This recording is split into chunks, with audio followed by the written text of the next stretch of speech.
नमस्कार, मैं हूं संजय शर्मा। आप देख रहे हैं 4 PM news network.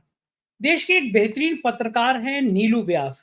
Rajya Sabha TV में रहीं, अलग अलग टीवी चैनल में रहीं, कई जगह आप उनको सुनते रहते होंगे। बड़ी बहादुर पत्रकार है।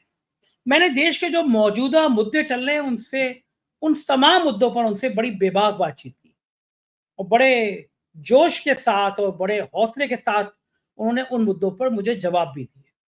नीरू जी ने कहा कि ये वो वक्त आ गया है जब आम आदमी को खड़ा होना पड़ेगा, क्योंकि अब अदालतों से भी ईमानदारी भरे फैसले दिखते नहीं है। निर्वाचन आयोग तो बेईमान हो गया, ये बच्चा बच्चा कह रहा है।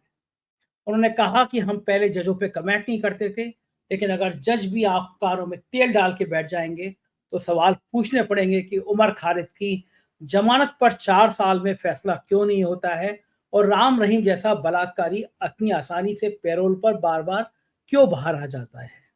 क्या कारण है कि योगी और मोदी जी कटोगे बटोगे टाइप के नारे देते हैं और ये देश खामोशी से सुनता रहता है। बहुत अच्छी बातचीत है, पूरी बातचीत सुनेंगे तो आपको बहुत अच्छा लगेगा। बातचीत सुनिए, मुझे बताइएगा कि बातचीत कैसी लगी। चैनल को सब्सक्राइब और ज्वाइन करने के बाद चलते हैं नीलू व्यास जी के पास। बहुत बहुत स्वागत है नीलू व्यास जी आपका 4 PM न्यूज नेटवर्क में। आप जैसी सीनियर जर्नलिस्ट आज मेरे साथ आई, मेरा बड़ा सौभाग्य है कि मैं बहुत दिनों से आपके साथ एक शो करना चाहता था।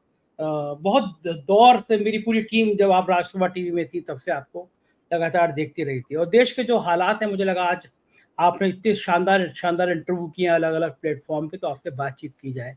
कैसा लगता होगा जब देश में हम लोग कह रहे हो हम 5 ट्रिलियन इकोनॉमी बनने जा रहे हैं, हम बहुत बड़ी अर्थव्यवस्था बनने जा रहे हैं, तो उसी दौर में हमारे देश के सबसे बड़े राज्य के मुख्यमंत्री और खुद प्रधानमंत्री कह रहे हैं बटोगे तो कटोगे, मारपीट, ये सब नारे जो होते हैं, क्या लगता है नीरू जी इतने सालों के अनुभव के बाद, क्या कभी किसी ने सोचा था कि देश इस दिशा में भी आगे चला जाएगा? संजय, मैं इंडिविजुअली अगर मैं तुम अगर मेरी राय पूछोगे तो एक पत्रकार के रूप में जब देखती हूँ उस तरीके के हालात तो मुझे लगता है कि देश बहुत पीछे जा रहा है। हम भले ही 5 ट्रिलियन इकोनॉमी का दावा कर रहे हों, हम ये कह रहे हों कि हम तो विश्व गुरु बनेंगे, लेकिन हम जा किधर को रहे हैं? हमारे पास आज भी विकास केवल नाम पे ही है, क्योंकि जो हमारी मानसिकता है वो बटोगे और कटोगे की है। हमारे जितने बीजेपी के मुख्यमंत्री हैं, चाहे वो योगी आदित्यनाथ हों या फिर आप मंत्री को जो गिरिराज सिंह हैं उनको देख लीजिए, या फिर वो जो प्रदीप सिंह अरेरिया के जो एमपी हैं उनका ये कहना है कि भई अरेरिया में रहना है तो हिंदू ही होना पड़ेगा। किस बात का संविधान है? मुझे तो ऐसा लगता है, और बहुत ही एक एक्सट्रीम व्यू लोग उसको मानेंगे, लेकिन बीजेपी को क्या संविधान की ज़रूरत है? वो अपना ही एक संविधान चला लें। हमारे देश के संविधान की उनको ज़रूरत क्या है? वो सीधे-सीधे ये कह दें कि देश में जो संविधान चल रहा था, वो कांग्रेस के समय में जो संविधान बनाया गया था, वो हमारे लिए नहीं बना है। हम क्यों ऐसे संविधान का इस्तेमाल करें? आप अपना संविधान ले आइए। लेकिन नाटक संविधान का और मदर ऑफ डेमोक्रेसी का नाटक, ये कह के कि हम विश्व गुरु हैं, हम तो सारे धर्म के लिए हम लास्ट माइल तक चलते हैं। ये जो आडंबर है, ये जो पाखंड है ना, ये वाक़ई में बहुत ही आपके मन को दुखी करता है, और मुझे लगता है कि बहुत ही एक प्रिटेंशियस दौर से हम गुज़र रहे हैं, जहाँ पर केवल और केवल दिखावा करते हैं लोग, केवल और केवल दिखावा, जिसको एक कॉन्स्टिट्यूशनल शैम बोलते हैं, एक अंग्रेज़ी में फ्रेज़ है, संवैधानिक दिखावा। वो संवैधानिक दिखावा मुझे लगता है कि आज के दौर में संजय हो रहा है, और एक पत्रकार के रूप में ये चीज़ कहने में बहुत अजीब लगती है, लेकिन यही यही हकीकत है। आज के दौर की यही हकीकत है। जी संजय। नीलू जी, ये मैंने देखा कि जो 2024 के नतीजे आए, 300 पार, 400 पार, 350 पार, जो शुरू शुरू में नारे लगे थे, उन नारों की हवा निकली, पूरा बहुमत नहीं मिला। तो समझ में आया कि ये जो विकास का ढोल पीटा जा रहा था, जो बातें की जा रही थी, उसकी हवा निकल गई। और फिर देश को या बीजेपी को, संघ को, जिसको भी लगा होगा कि अब दौर फिर वही लाना है कि हिंदू बनाम मुसलमान। ये जो दौर इस देश में पैदा करने की कोशिश की जा रही है, डर ये भी लगा कि पिछड़े और दलित अपने अधिकारों के लिए इकट्ठा होने शुरू हो गए हैं, चिंतित हो गए हैं। उत्तर प्रदेश में बीजेपी को जिस तरह से शिकस्त मिली, उसने और माथे पे शिकन डाल दी। आपको लगता है ये बटोगे कटोगे इस तरह की जो राजनीति है, वो सिर्फ पिछड़ों और दलितों को हिंदू बनाने की राजनीति है, लेकिन क्या इससे देश को बहुत बड़ा नुकसान हो सकता है और क्या बीजेपी कामयाब हो जाएगी? देखिए, बीजेपी ने हमेशा से एक नफ़रत की राजनीति की है, हमेशा से हर समाज के तबके को बाँटने का काम किया है, और जिसको वो सोशल इंजीनियरिंग का नाम देते हैं कि देखिए हम समाज में एक नई तरीके की इंजीनियरिंग ला रहे हैं रीच आउट करने के लिए। 5 किलो राशन बांटकर अगर आप समाज को बांटने का काम कर रहे हैं तो फिर ये क्या ओबीसी की रीच आउट एक्सरसाइज है? ये तो आप नए नए ढंग ढूंढ रहे हैं कि पहले आप समाज को बांटो, फिर उसको एक अलग सब कैटेगरी में बांट दो, फिर उसको आगे की कैटेगरी में बांटो और इतना बांट दो कि समाज बचे ही ना। इसी तरीके से बांट रही है बीजेपी आज के समाज को। वो ये कहेगी कि देखिए ओबीसी के पास हम रीच आउट करेंगे, फिर ओबीसी की जो सब जाति है उनके पास जाएगी, फिर उनके पास जाएगी। लेकिन जो एक अम्ब्रेला जो स्लोगन होता है बीजेपी का वो यही है, कटोगे तो बटोगे। तो अगर इस तरीके से अब जैसे हरियाणा में जो चुनाव हुए, हरियाणा में ये कहा गया कि जाट वर्सेस नॉन जाट एक तरीके से कंसोलिडेट हो गए, ओबीसी डर के वजह से सारे उन्होंने बीजेपी को वोट दिया। तो ये सब नैरेटिव बनाने की बात है, लेकिन सवाल ये उठता है कि आप इतना बांट दो समाज को कि समाज के पास वो जो एक रीढ़ होती है खड़े होने की वो खड़ी ना हो पाए, समाज खड़ा ही ना हो पाए। मुझे लगता है कि बीजेपी उस तरीके की राजनीति करती है जहां पर समाज के किसी भी तबके को खड़ा मत रहने दो, समाज के हर तबके को ये बताओ कि देखो मोदी जी ने आपके ऊपर ये एहसान किया है, इसलिए अगर थोड़ा बहुत भी आप अपना सिर उठा सकते हो तो आप उनको धन्यवाद दो, उनका शुक्रिया करो और आप उनको वोट दो। मॉरल जो एक ऑब्लिगेशन होता है बीजेपी का कि ठीक है हम आपको राशन बांट रहे हैं, हमने आपको घर दिया, हमने आपको टॉयलेट्स दिए, इसलिए आप हमें वोट करिए। और कहने को पूरे विश्व के सामने हम क्या कहते हैं कि हम तो मदर ऑफ डेमोक्रेसी हैं, हम सेक्युलरिज्म में विश्वास करते हैं, हम समाज के हर तबके को फायदा पहुंचाते हैं। तो ठीक है आप मटीरियलिस्टिकली बोलने को आप कुछ भी बोल दें, लेकिन जो आपका सामाजिक जो ताना बाना है, जो सामाजिक ढांचा है, आपने उसकी तो बिल्कुल ऐसी की तैसी कर दी, कुछ भी बचा नहीं है, बिल्कुल तितर बितर हो गया है समाज। लेकिन मुझे तो हैरानी होती है कि बीजेपी और प्रधानमंत्री नरेंद्र मोदी हो, चाहे योगी आदित्यनाथ हो या बीजेपी शासित कोई भी राज्य हो, किसी भी मुख्यमंत्री को सामाजिक ताने बाने से कोई फर्क ही नहीं पड़ता, कोई फर्क नहीं पड़ता। और इसीलिए आप देखिए इम्प्यूनिटी के साथ, जिसको एक शब्द कहते हैं कि उनके मन में कोई गिला शिकवा नहीं है कि क्यों ऐसा हो रहा है। अब वो जो साबिर मलिक का केस देख लीजिए आप, जो जिसको कि बेचारे को मार दिया गया था ये कहते हुए कि भाई उसने उसके घर में बीफ मिला था, उसने बीफ खाया। अब पता चल रहा है कि लैब रिपोर्ट में कुछ ऐसा था ही नहीं। आज कोई अकाउंटेबल है साबिर मलिक जैसे लोगों की डेथ का? पीट पीट कर उस बच्चा उसको इस बेचारे को मार दिया गया। आज कौन इसके लिए अकाउंटेबल है? तो अकाउंटेबिलिटी की तो हम बात करें ही ना। अगर आप और हमारे जैसे लोग अगर अकाउंटेबिलिटी का सवाल खड़ा करेंगे तो कहेंगे ये तो सरकार के विरोधी लोग हैं। तो इस तरीके का जब सामाजिक ताना बाना बुन दिया जाएगा तो आप क्या कहोगे? आप लॉजिक, आप सेंस, रीजनिंग, आप उसकी बात ही नहीं करो। और जो लॉजिक और सेंस की बात करे उसको आप उसके खिलाफ या तो केसेस कर दो, या तो आप उसको जेल भेज दो, और या तो आप कह दो कि वो देश विरोधी है। तो यही सामाजिक ताना बाना बीजेपी ने बुना है। और मुझे बड़ा दुख होता है कि ये समाज कैसे आगे चलेगा, और जो हमारी आज की पीढ़ियां हैं, जो बच्चे हमारे जो छोटे हैं, वो जब बड़े होंगे वो कैसे समाज में बड़े होंगे, ये एक बहुत चिंता का विषय है। पुराने जमाने के जो नेता थे, चाहे वो नेहरू हो, चाहे फिर आई के गुजराल हो, चाहे देवेगौड़ा हो, वो सब 4 जनरेशंस आगे की बात करते थे। मोदी जी के राज में, जो पिछले 10 सालों से इनकी सरकार है, जो बच्चे पैदा हुए थे मोदी जी के राज में, आज वो बच्चे 10 साल के होंगे। अब ये जब तीसरा कार्यकाल होगा वो बच्चे 15 साल के होंगे। किस तरीके की जनरेशन वो बनाएंगे मोदी जी, ये खुद सोचे। मुझे तो लगता है कि बहुत ही सीरियस इशू है और बहुत कंसर्निंग इशू है। सोशल मीडिया पे कुछ लोग ये पोस्ट कर रहे थे कि बीजेपी जो हिंदुत्व का गेम खेलती है, कांग्रेस अब उसकी काट नहीं ढूंढ पा रही। कांग्रेस को भी हिंदुत्व की एक राजनीति करनी पड़ेगी, मुसलमानों को साथ लेके उसको हिंदुत्व की भी बातें करनी पड़ेगी। आप क्या सहमत है कि कांग्रेस के लिए जरूरी है कि वो भी मंदिर की बात करे, वो भी टीका लगाए, वो भी इस तरह का नाटक करे? क्या जरूरी है, या फिर देश अभी भी सेकुलर विचारधारा के साथ खड़ा होगा? क्योंकि जो वोट आए हैं इस बार, तो वो उन्माद के खिलाफ वोट है देश में, एक तरह का कि हमने आपको पूर्ण बहुमत नहीं दे सकते हम लोग। तो कांग्रेस को इस बीजेपी की इस उन्मादी राजनीति से निपटने के लिए क्या करना चाहिए? नहीं, मुझे लग रहा है कि कांग्रेस को बीजेपी को कॉपी करने की जरूरत ही नहीं है। कांग्रेस की जो मेन रीढ़ है, जो कांग्रेस की फाउंडेशन है, वो सेक्युलर राजनीति पे खड़ी हुई थी कि आप समाज के हर तबके की आप बात करें। अब जिस समय इंदिरा गांधी की सरकार थी या फिर जवाहरलाल नेहरू की सरकार थी, मुस्लिम अपीजमेंट का आरोप तो ठीक है, हिंदू अपीजमेंट का आरोप बीजेपी पे भी लग सकता है, उसी तरीके से कांग्रेस पर आप मुस्लिम अपीजमेंट का आरोप बीजेपी लगाती रही है।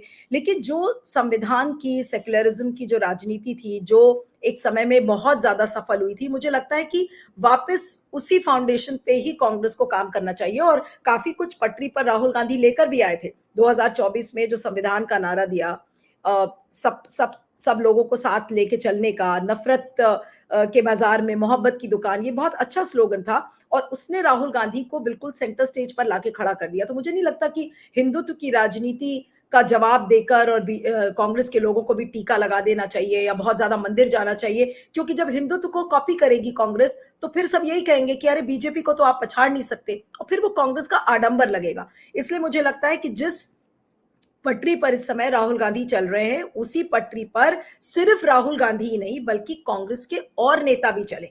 क्योंकि अभी क्या हो रहा है, अभी केवल और केवल कांग्रेस में राहुल गांधी नजर आ रहे हैं कि राहुल गांधी के इर्द गिर्द चीजें हो रही है, और ये पता नहीं चल पा रहा है कि जो बाकी नेता हैं वो उतनी ही एनर्जी से, उतने ही पैशन से वो काम कर पा रहे हैं या नहीं कर पा रहे हैं। अब सिस्टम क्या है, उनको काम कितना करने दिया जा रहा है, मैं बहुत ज्यादा निटिग्रिटीज में नहीं जाऊंगी, लेकिन राहुल गांधी के अलावा भी लोगों को दिखना होगा। जैसे पुरानी कांग्रेस में दिखता था, नेता नजर आते थे, मल्टीप्लिसिटी ऑफ लीडर्स दिखता था कांग्रेस में, और लोग कहते थे Congress is a Galaxy, you find a Galaxy of leaders in Congress. तो वो चीज कांग्रेस को मेंटेन करनी पड़ेगी, और मुझे लगता है वही कांग्रेस की यूएसपी है। बीजेपी को कॉपी करने से मुझे नहीं लगता कांग्रेस को कुछ भी मिलने वाला है। मुझे लगता है कि महाराष्ट्र का चुनाव थोड़ा डरा रहा है बीजेपी को। महाराष्ट्र आर्थिक राजधानी है और जो हालात हैं वहाँ पे अलग अलग गुट बटे हुए हैं, महायुति में बहुत फूट है। अरे खराब चीज़ें महा अघाड़ी में भी हो रही हैं, महाविकास अघाड़ी में भी हो रही है, लेकिन महायुति की लड़ाइयाँ ज़्यादा चर्चा में आ रही हैं। तो क्या लगता है आपको कि महाराष्ट्र में फिर से ये उन्माद का सहारा लेके जीत सकती है, या महाराष्ट्र बहुत बड़ा मुश्किल में ले आया है बीजेपी को, जिससे पार पाना संभव नहीं है, नजर नहीं आ रहा उसको? संजय, ऑनेस्टली बताऊं तो हरियाणा के चुनाव के बाद से जो चुनावी प्रक्रिया है ना, उससे पूरा भरोसा उठ चुका है। क्योंकि हरियाणा का जो सेंटिमेंट था, जो पब्लिक सेंटिमेंट था, वो पूरा कांग्रेस के फेवर में था, और समाज का हर तबका, चाहे वो किसान हो, चाहे जवान हो, चाहे पहलवान हो, वो सब बीजेपी के खिलाफ थे। लेकिन बीजेपी ने, आपने खुद ही देखा होगा, मैंने तो कई काउंटिंग एजेंट्स के भी इंटरव्यूज किए और उन्होंने बताया कि किस किस तरीके से फ्रॉड हुआ है। लेकिन अब उस फ्रॉड को मानने के लिए ना जब अदालत तैयार है, ना जब आपका सिस्टम तैयार है, आप कैसे रिस्पॉन्ड करोगे? इलेक्टोरल फ्रॉड का जब एक्नॉलेजमेंट है ही नहीं देश में, कि अगर आपने इलेक्शन पिटिशन फाइल किया है, उस इलेक्शन पिटिशन को आप कितने दिन पेंडिंग रखते हो? उसकी कोई मियाद है कि आप इलेक्शन पिटिशन को इतने दिन में निपटाएंगे? ऐसा कुछ है ही नहीं।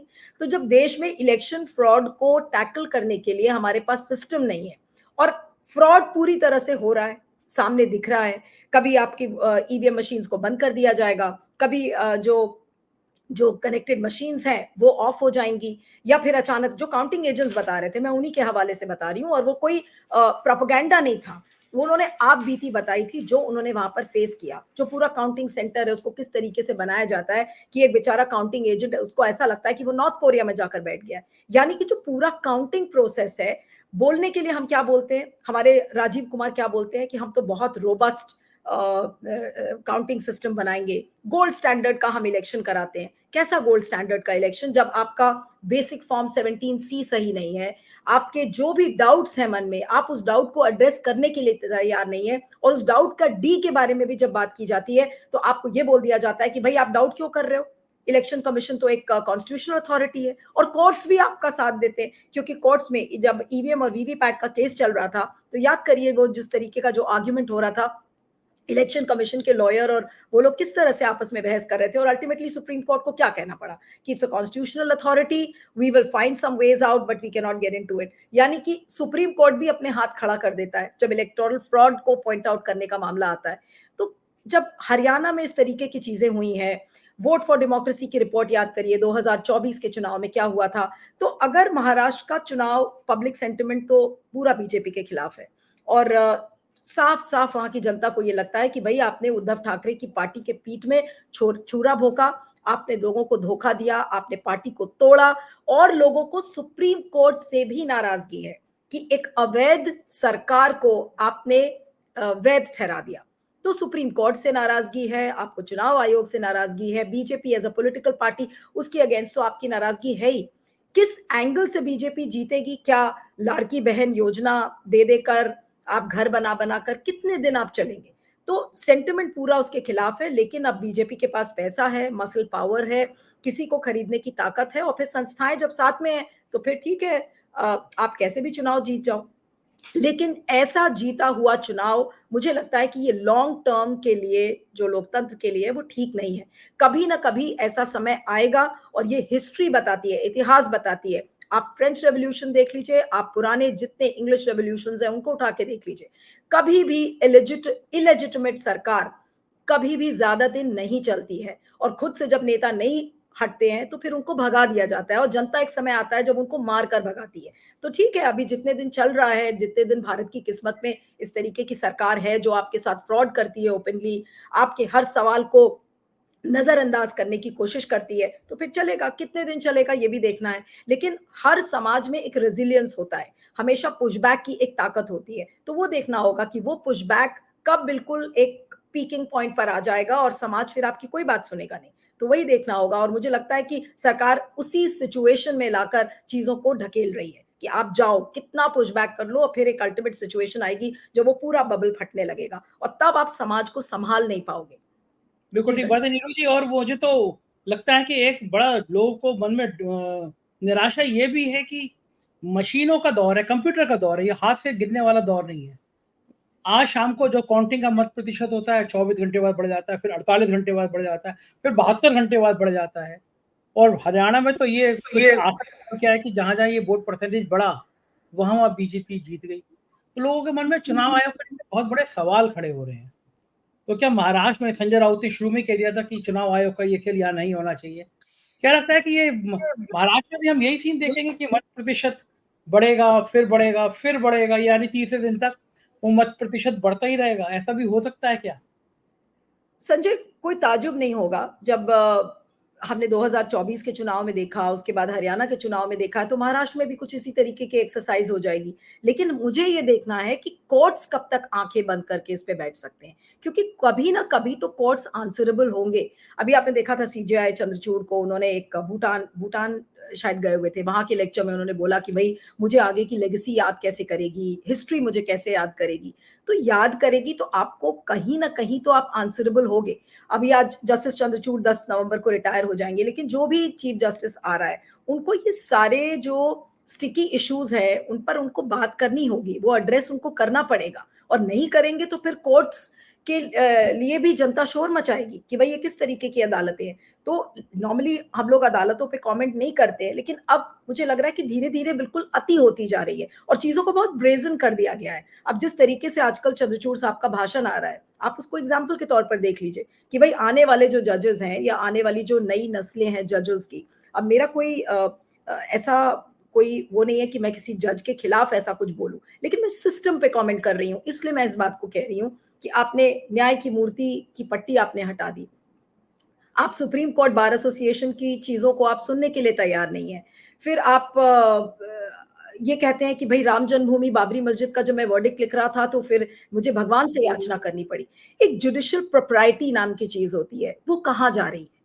Justice Chandrachud is suppose to be a sagacious person, बहुत ज्यादा पढ़े लिखे हैं, इंटेलेक्चुअली इंक्लाइंड है, और जब उनके मुंह से जब ऐसी बातें सुनाई पड़ती हैं तो मुझे लगता है कि अब जो आने वाली जो नस्लें होंगी जजेस की, तो उनके लिए तो खुला मैदान है।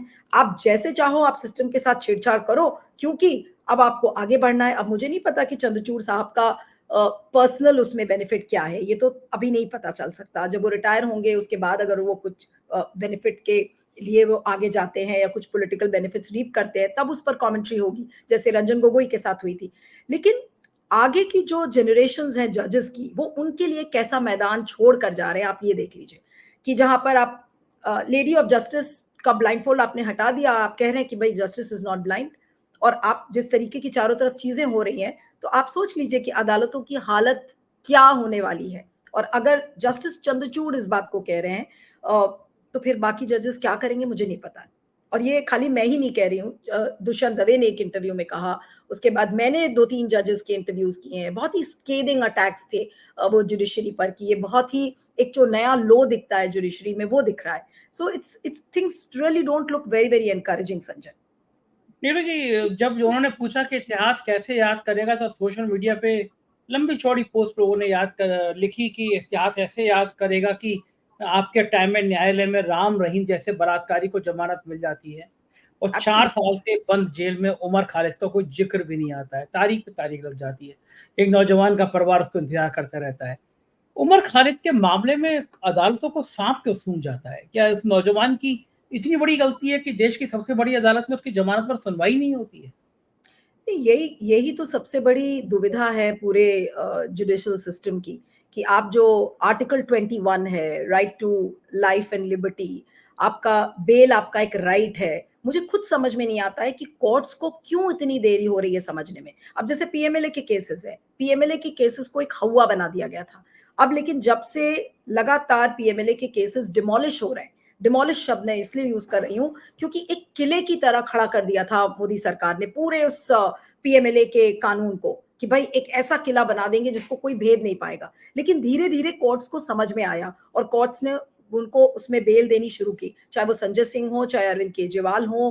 मैं ये नहीं कह रही हूँ कि सब बरी हो गए, लेकिन बेल आपका हक है। एक लंबे समय का इनकैर्सरेशन ये आप नहीं कर सकते। एक बेसिक चीज कोर्ट्स ने नहीं मानी, चाहे वो लोअर कोर्ट्स हो, चाहे हाई कोर्ट्स हो, सुप्रीम कोर्ट को भी बहुत समय लगा, लेकिन सुप्रीम कोर्ट ने किया अंत में।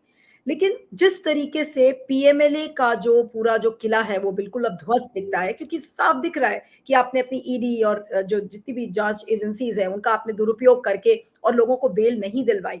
अब कोर्ट्स ने उस चीज को डिमोलिश करना शुरू किया है। अब उसी तरीके से ये जो ह्यूमन राइट्स के केसेस हैं, ये भी अब धीरे धीरे करके ध्वस्त होंगे। अब जैसे शारजील का केस था, शारजील के केस में सुप्रीम कोर्ट को कहना पड़ा कि भाई ठीक है, अब उनका हक नहीं था, उन्होंने लेकिन बोला कि we request the high court to give an expeditious bail. तो अब बेल उनको देनी पड़ेगी, जो भी नेक्स्ट हियरिंग होगी उसमें शारजील इमाम को भी बेल मिलेगी। तो मुझे लगता है कि उमर खालिद का भी case is just a matter of time, क्योंकि अब इसको लेकर पब्लिक प्रेशर बन रहा है। और जनता का जब प्रेशर कोर्ट्स पे भी पड़ने लगता है, तो मुझे नहीं लगता कि कोर्ट्स कितने दिन तक बेल करेंगी। लेकिन हाँ, कोर्ट्स को कटघरे में तो खड़ा करना ही पड़ेगा। पहले की पत्रकारिता में बोला जाता था कि भाई जजेस कुछ भी कह लें आप बोलेंगे नहीं, लेकिन आप कब तक नहीं बोलेंगे? अगर जजेस ने अपने कान में तेल डाल लिया है, वो कोई चीज देखने के लिए तैयार नहीं है, तो फिर आप बोलोगे, आप कब तक नहीं बोलोगे? और ये हमारा समाज ऐसा नहीं है कि जो हम पहले वाली पत्रकारिता कर लें कि भाई हम बैलेंस करके चले। बैलेंस करके आप क्या चलोगे? एक ऐसे समाज में जिसका बैलेंस ही पूरा बिगड़ गया है, आप कैसे बैलेंस होके चलोगे? आपको कहीं तो एक लाइन लेनी पड़ेगी ना, कि either you are this side और दैट साइड। और सही चीजों के साथ अगर आप खड़े हैं तो आप खड़े हैं, वो आपके प्रिंसिपल की बात है, सिंपल। बिल्कुल ठीक कह रही हैं। हम तो अपने शुरू में लेटर पैड पे छापते थे कि हम निष्पक्ष नहीं हैं, क्योंकि हम सच के पक्षधर हैं। आपको एक पक्ष लेना ही पड़ेगा। जजों की बात हुई है, तो आपको लगता है कि एक टाइम में वो था कि चंद्रचूड़ साहब के दीवाने हो गए थे लोग देश में, बड़ी उम्मीदें थी। क्या ऐसा हुआ कि महामानव उनके घर पे गए और सारी तस्वीर बदल गई? कभी कभी ऐसा होता है ना कि हमारे गांव में कहे जाते हैं बहू के चरण पता चल जाते हैं। बहू घर में आई तो अच्छे काम हो गए, बुरे काम हो गए, तो कहते हैं कि बहू के चरण पता चल जाते हैं। तो महामानव गए और गणेश जी की आरती करी और उस दिन से चंद्रचूड़ साहब की बैंड बज गई। क्या लगता है आपको ये संयोग था, या ये कुछ प्रयोग था, या फिर वाकई में प्रधानमंत्री जी का उनके घर जाना उनके लिए बिल्कुल मुसीबत भरा साबित हो गया? अब मुसीबत तो आई क्योंकि जुडिशरी पे सवाल खड़े किए, और अगर चाहते तो मोदी जी इस चीज को कंट्रोल कर सकते थे, चंद्रचूड़ साहब चाहते तो कंट्रोल कर सकते थे। उनके पास ये पूरी पावर्स थी कि भाई अगर आपकी जितनी भी फोटोग्राफ्स ली गई हैं आप उसको वायरल नहीं करवाते। लेकिन both of them chose to make those pictures viral, which means कि both of them were complicit. Chandrachud साहब भी उतने ही कल्पेबल हैं जितने कि मोदी जी कल्पेबल हैं। अगर चंद्रचूड़ साहब ने गलती की होती तो मोदी जी मना कर सकते थे, मोदी जी ने अगर गलती की थी तो चंद्रचूड़ साहब उसको कंट्रोल कर सकते थे। दोनों के पास एफिशिएंसी थी उस चीज को कंट्रोल करने के लिए, लेकिन नहीं किया। कारण क्या है उसमें मैं नहीं जाऊंगी, because that is open to speculation, हर चीज उसमें स्पेक्यूलेट हो सकती है। लेकिन जो मैसेज गया है वो मैसेज बहुत गलत गया। मैसेज यही गया कि आप एक प्राइवेट फंक्शन में जा रहे हैं, और वही बात जो मैं पहले कह रही थी कि जुडिशियल प्रोप्राइटी की एक लक्ष्मण रेखा होती थी, जजेस का एक कोड ऑफ कॉन्डक्ट होता था कि भाई ठीक है आप इस तरीके से पब्लिक फंक्शंस में नहीं जाएंगे। लेकिन पब्लिक फंक्शन तो छोड़ दीजिए, अभी चंद्रचूड़ साहब ने 2 दिन पहले ये बोला कि भाई judges have to meet the state CMs because their purse is controlled by them. A purse is controlled by them because their budget has to be allocated. अगर आपको अपनी एडमिनिस्ट्रेटिव बिल्डिंग बनवानी है तो उसके लिए सरकार आपको सैंक्शन करती है। लेकिन प्रॉब्लम ये है कि जुडिशियल प्रॉपर्टी को ध्वस्त कर दिया गया है। अब हर चीज का एक लॉजिक देते हैं जजेस, और उस लॉजिक के बहाने एक अपने जुडिशियल पिलर को खड़ा करने की कोशिश कर रहे हैं, और उसका कंपैरिजन पुराने समय से जब होने लगता है तो अब ऐसा लगता है कि भाई जुडिशरी को क्या हो गया है। हो सकता है वो आज के जमाने से चलना चाह रहे हो। चंद्रचूड़ साहब की थिंकिंग आप देखिए, मैं उनको बड़ा क्लोजली फॉलो कर रही हूँ पिछले कई, जिस समय से गणेश आरती आ रही है और उसके पहले भी जो उन्होंने वर्डिक्स दिए हैं, भाई इलेक्टोरल बॉन्ड का एक अच्छा फैसला उन्होंने सुनाया, लेकिन उनकी बुराई भी उसलिए हुई क्योंकि उन्होंने इंक्वायरी को बिल्कुल बंद कर दिया कि भाई there will be no inquiry into it. अब अगर इंक्वायरी वो करते या इंक्वायरी के लिए सैंक्शन कर देते तो फिर क्या होता, कम से कम एक इलेक्टोरल बॉन्ड का केस लॉजिकल कंक्लूजन तक पहुंचता। तो उन्होंने हाफ ग्लास को हमेशा फुल देखा कि ग्लास आधा भरा है, और बस उन्होंने सोचा कि अब उनका काम खत्म हो गया, अब हम आगे बढ़ लेते हैं। तो मैंने एक इंटरव्यू किया था जस्टिस काटजू का, जिसमें उन्होंने कहा कि जो उस इंटरव्यू में किया था वही मैं आपसे शेयर कर रही हूँ। उन्होंने कहा कि चंद्रचूड़ साहब को, आपको लगता है कि भाई बहुत ही निष्पक्ष होकर उन्होंने अगर बाबरी मस्जिद का फैसला सुनाया, तो ऐसा नहीं है, क्योंकि उस समय उनको चीफ जस्टिस बनना था और उनके फादर भी एक करियरिस्ट थे, चंद्रचूड़ साहब भी एक करियरिस्ट है। ये मैं कोट कर रही हूँ जस्टिस काटजू को। और उन्होंने कहा कि उसी करियर की लालसा में उनको ये फैसला सुनाना पड़ा, तो ये उनकी मजबूरी थी। तो अगर उस लाइन को हम आगे लेकर चलते हैं तो again as we are speculating, तो हो सकता है कि उनको कोई एक आगे का करियर दिया हो, गणेश आरती उन्होंने की हो और उनको कोई अच्छा प्रॉमिस मिल गया हो प्रधानमंत्री से, या फिर अब ये तो कहना मुश्किल है, लेकिन मैसेज बहुत गलत गया। वो हमारी जुडिशरी के लिए भी गलत है, एग्जीक्यूटिव के लिए भी गलत है, और किस तरीके का हम एग्जाम्पल आने वाले लोगों के लिए सेट कर रहे हैं, वो एग्जाम्पल बहुत गलत तरीके से सेट हुआ है संजय। बिल्कुल ठीक है। आखिरी सवाल आपसे नीरू जी, देश का आम आदमी जो उदास है सत्ता की, सरकार की हालत देखकर, सरकार के इस तरह के हिंसक व्यवहार को देखकर, वो दुखी है निर्वाचन आयोग को देखकर, और अब वो दुखी हो गया सर्वोच्च न्यायालय को देखकर। कहाँ जाए आम आदमी? उसका मन टूटता है तो करे क्या? मन को तोड़ना ही तो नहीं है, मन को और कड़ा कर लेना है कि अब आपके साथ अदालत भी साथ नहीं है, आपका कोई तंत्र साथ नहीं है, और अब आपको अकेले लड़ाई लड़नी है। तो अपने, ये नहीं कहूंगी कि शस्त्र निकाल लो और तलवार लेकर और जाकर मारपीट करो, लेकिन एक लड़ाई के लिए तैयार रहना पड़ेगा, और हमें अपने नई जनरेशन को भी उस लड़ाई के लिए तैयार करना पड़ेगा कि अगर आपका सिस्टम आपका साथ नहीं देता है तो आपको कैसे अपने आप को प्रिपेयर करना है। तो यहाँ पर मन छोटा करने की बात नहीं है, और हर देश में एक ऐसा दौर आता है कि जब आपके सिस्टम्स फेल कर जाते हैं, आपकी सरकारें आपका साथ नहीं देती हैं, तो पुराने जो इतिहास के जो पन्ने हैं वो हमें बहुत कुछ सिखाते हैं। तो मुझे लगता है कि ये एक ऐसा दौर है जहां पर जनता की जागरूकता बहुत जरूरी है, और इसीलिए मैं कहती हूँ कि इस समय जो सबसे अहम रोल है, पॉलिटिकल पार्टी से भी ज्यादा मुझे लगता है कि सिविल सोसाइटी का रोल है। लेकिन सिविल सोसाइटी को क्या कर रहे हैं, सिविल सोसाइटी को जेल में बंद कर देते हैं, सिविल सोसाइटी को पनपने ही नहीं दिया जाता, उनके फंड्स को सील कर दिया जाता है, उनके फंड्स को काट दिया जाता है। तो ये है हमारी जो सिविल सोसाइटी की ग्रोथ। लेकिन सिविल सोसाइटी ही समाज को जागरूक बना सकते हैं, और उनका बहुत अहम रोल है।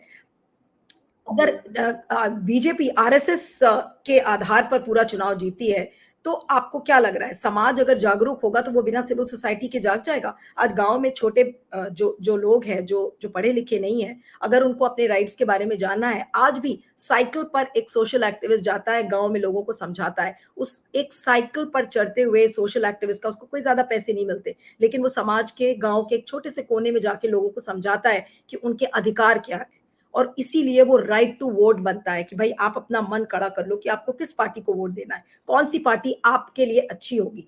तो उस छोटे से सोशल एक्टिविस्ट के साथ आज कौन खड़ा है, उसी सवाल को मैं आज फिर से दोहरा रही हूं कि जनता को जागरूक होना बहुत जरूरी है। सिस्टम्स आपके साथ नहीं है, अदालत आपके साथ नहीं है, पॉलिटिकल पार्टीज का भविष्य आप देख ही रहे हैं कि कौन सी पॉलिटिकल पार्टी क्या कर रही है। तो आपको अपनी लड़ाई कैसे लड़नी है उसके लिए तैयार होना बहुत जरूरी है, मुझे लगता है संजय। वो लाइन है ना, मैं तो अकेला चला था, जाने लोग मिलते गए और कारवां बनता गया।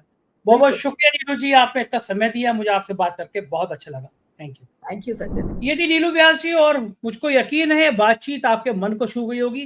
बेसब्री से इंतजार कर रहा हूँ आपकी राय का। शुक्रिया, थैंक यू।